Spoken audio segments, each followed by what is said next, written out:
할렐루야. 지금 세계적으로 이 한국에 한류 바람이 불어서 전 세상이 대한민국을 좋아합니다.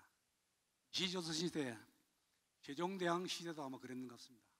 세종대왕이 나이아가라 폭포를 구경을 했답니다. 여기 가면 나이가 10살이 줄어든대요. 그래서 세종대왕이 나이야 가라 그렇게.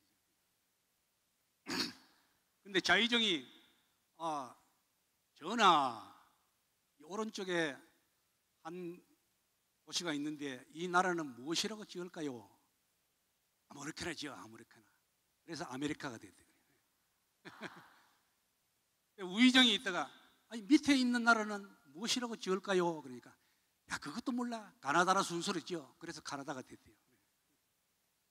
근데 여기 제가 사역하고 있는 파라과이는 가수 폭포 옆에 있습니다. 세계에서 제일 큰 폭포입니다. 여기는 10년이 젊어지는 것이 아니고 11년이 젊어지는 곳입니다. 아름다운 곳입니다. 미션 영화의 촬영 장소입니다. 파라과이의 국가입니다. 국기. 아들, 딸이 서희 있는데 이제 시집 장가 다 가고, 요즘은 우리 둘이서 너무너무 고생을 많이 합니다. 새로 시작합니다. 한국에 23년 목회를 뒤로하고 92년도에 파라과이로 지각생 선교사로 갔습니다. 이 국기가 제가 메고 있는 이겁니다. 파라과이가 어디 있는지 한번 보세요.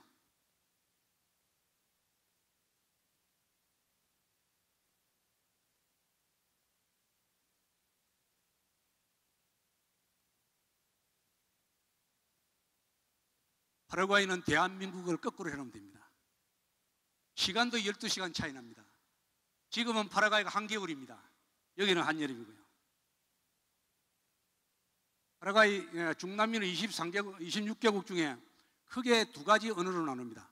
포르투갈이 점령한 브라질은 포르투갈을 쓰고, 스페인이 점령한 25개국은 에스파뇰을 사용하고 있습니다. 천주교가 70% 내지 92%가 각각 되고 있습니다.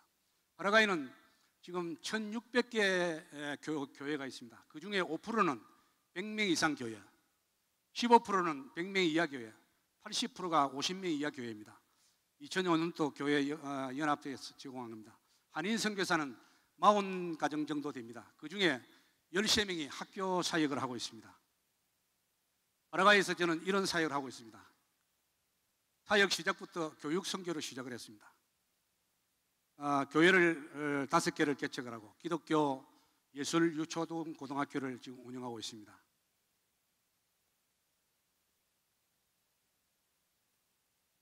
파라과이 장로교 신학교 지금 부학장으로 있습니다. 7개 장로교 연합신학교를 운영하고 있습니다.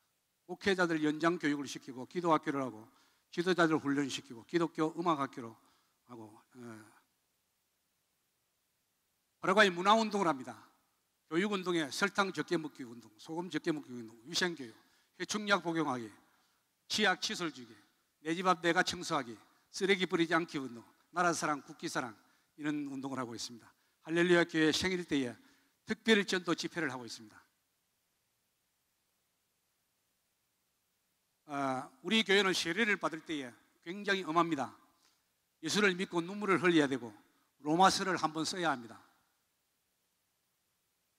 주기도문 사도신경 10계명을 암송을 해야 됩니다. 주일 성수를 해야 되고 11조를 해야 됩니다. 그뿐만 아닙니다. 한 명 전도를 해야 됩니다. 교회에서 한 곳이라도 봉사를 해야 됩니다. 신구약 성경을 한번 읽어야 됩니다. 국립대학 나온 사람이 세례 받는데 8번 떨어졌어요.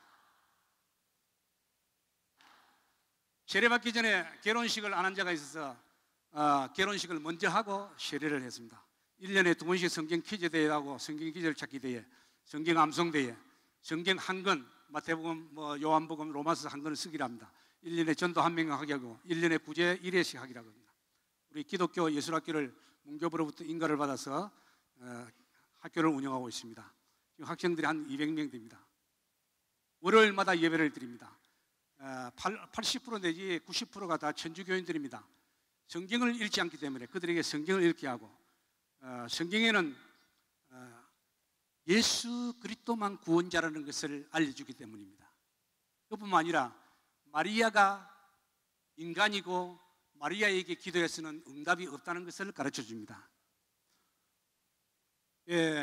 중남미에는 나라별로 전부 다 마리아 숭상하는 날이 있습니다. 우리 파라과이는 12월 8일입니다. 아순시온, 마리아가 성천했다는 날입니다. 파라과이 장로교 신학교가 원래 25년이 됐습니다. 1985년도에 세워진 학교인데 처음에 고신, 합동, 미주총회 세 교단 선교사님들이 운영을 하다가 2006년도에 7개 장로교 교단이 합해서 지금은 열심히 신학교를 운영하고 있습니다. 모형도입니다. 1층은 이번에 지었습니다. 2009년 10월 16일 날 기공 예배를 드리고 12월 14일 날 이스라엘 2달 만에 파라과이에서는 기적 중의 기적입니다. 2달 만에 교실 8개, 식당과 도서관을 다 지었습니다.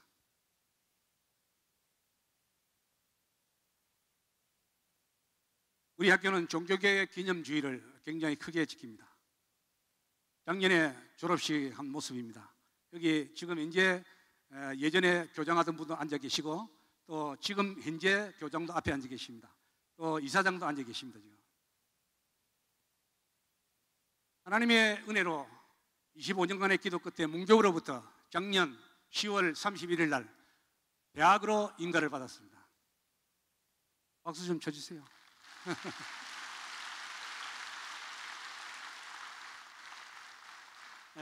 우리 중남미 여러 곳에서 지금 인간한 학교로 무인가 신학교에서 인간한 학교로 학위를 받기 위해서 오시려고 여러 곳에서 지금 전화가 오고 있습니다.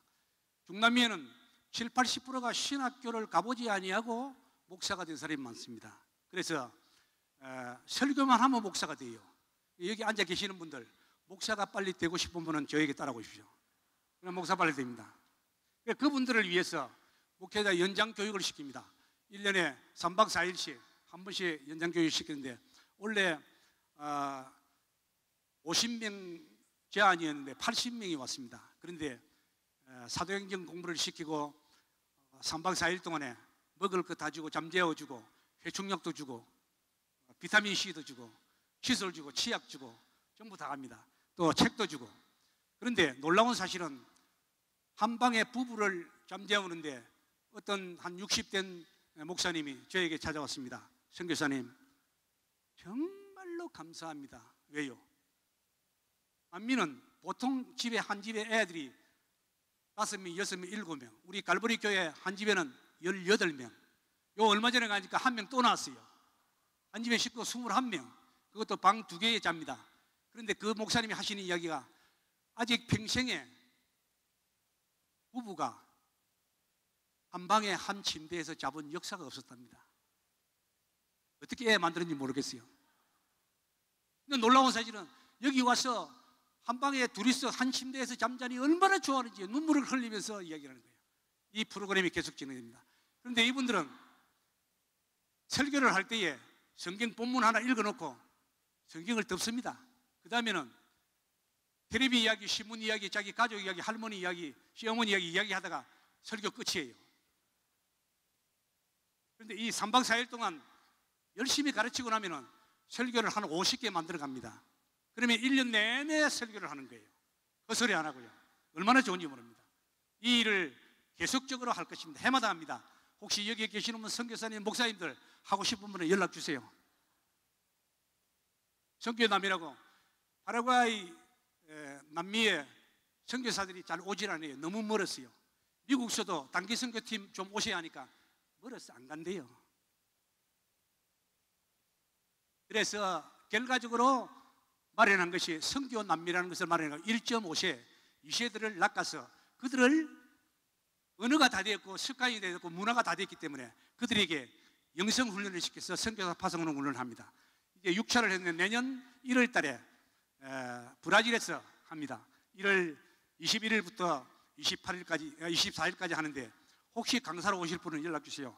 www 아몰버스, 아몰 사랑, 버스는 평화, org 들어가면 전부 봅니다.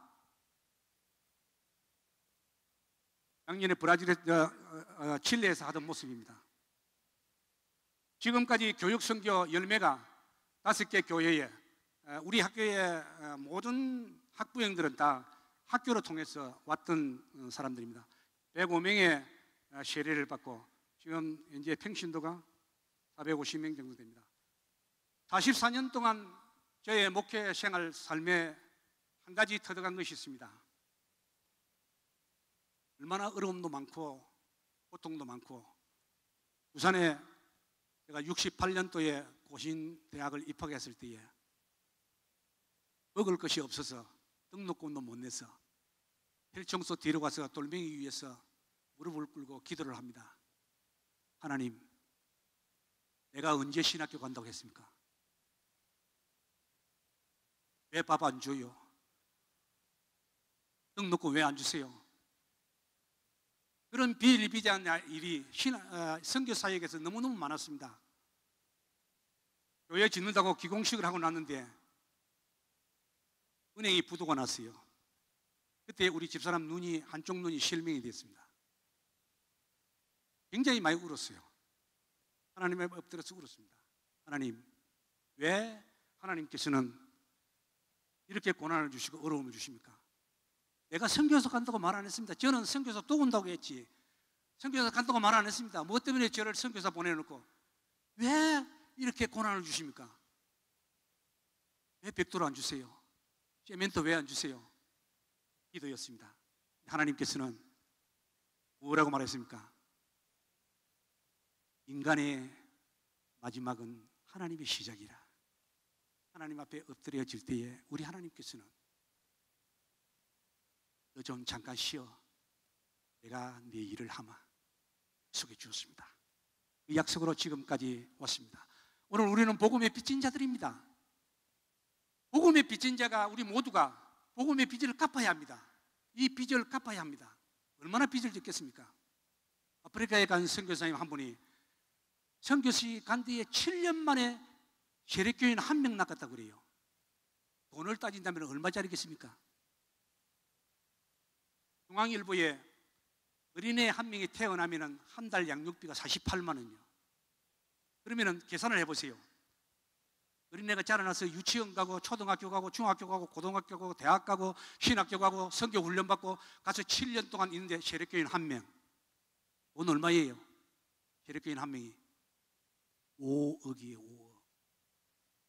내 한 사람 전도하기 위해서 5억이 들었어요. 그렇다면 여러분들은 한 사람 전도하기 위해서 전도금 얼마 했어요? 전도금 얼마 했어요? 오늘 우리는 이 일을 위해서 빚을 갚아야 합니다. 무릎을 꿇고 기도해야 됩니다. 여러분들이 저를 선교사로 보냈습니다. 무릎을 꿇고 기도해야 됩니다. 그뿐만 아닙니다. 기도하실 뿐만 아니라 후원을 해야죠. 총알을 안 주고 어떻게 사역기에 나가서 총을 쏘겠습니까? 그뿐만 아닙니다. 직접 가셔야 합니다. 가셔서 우리는 하나님의 복음을 증거하는 믿음의 용사들이 되기를 주님의 이름으로 축복합니다.